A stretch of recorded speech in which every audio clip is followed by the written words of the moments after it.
I'm Regan, and I'm going to be reading Chapter 2 of Great Expectations by Charles Dickens. Chapter 2, A Robbery. My sister was more than 20 years older than I was. She had a great reputation with the neighbors because she had brought me up by hand. She had a very heavy hand. I guess that Joe and I were both brought up by hand. My sister was not a good-looking woman, and she was mean. Joe was a kind, good-natured fellow. I thought that Mrs. Joe must have made Joe marry her by hand. Joe's forge adjoined our house. When I arrived home from the churchyard, the forge was shut. Joe sat alone in the kitchen. "Mrs. Joe is out looking for you," he said. "She's got Tickler with her." This was dismal news. Tickler was a wax-extended piece of cane, worn smooth by collision with my body. "I hear her coming now," Joe said. "Hurry up and hide behind the door." I took his advice. My sister threw the door wide open. Finding an obstruction behind it, she poked Tickler in to investigate. Then she threw me at Joe. "Where have you been, you young monkey?" she asked, stamping her foot. "To the churchyard," I said, crying. "If it weren't for me, you'd be in the churchyard by now," she said. "Who brought you up by hand?" "You did," I said.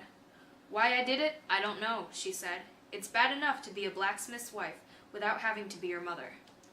The fugitive out in the marshes, the mysterious young man, the phial of food, and the dreadful promise I had made were heavy on my mind. My sister buttered some bread for us. Although I was hungry, I felt that I must save it for the man with the leg iron. I knew that Mrs. Joe kept a close eye on the food in the house. I put my bread down the leg of my trousers. Since it was Christmas Eve, my sister was busier than usual. She ordered me to stir the pudding for the next day. After I had stirred for an hour, I sat by the fireplace to warm myself before being sent off to bed. Suddenly, I heard guns being fired. "There's another convict off," Joe said, shaking his head. "What do you mean, Joe?" I asked. Mrs. Joe always took it upon herself to explain things. She said snappishly, "Escaped, escaped." "Where does the firing come from?" I asked.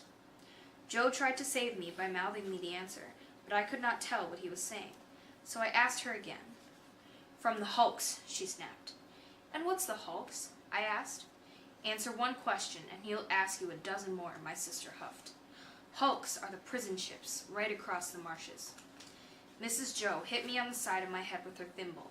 She told me that people were put on the prison ships for asking too many questions. As I walked up the steps to bed, I felt sure that I was on my way to the hulks.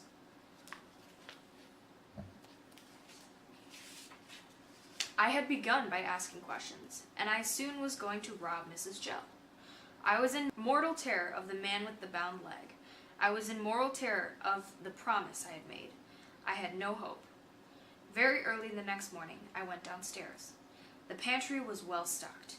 I stole some bread, cheese, half a jar of mincemeat, a meat bone with very little on it, and a pork pie. I unlocked a door in the kitchen that led to the forge. I got a file from among Joe's tools.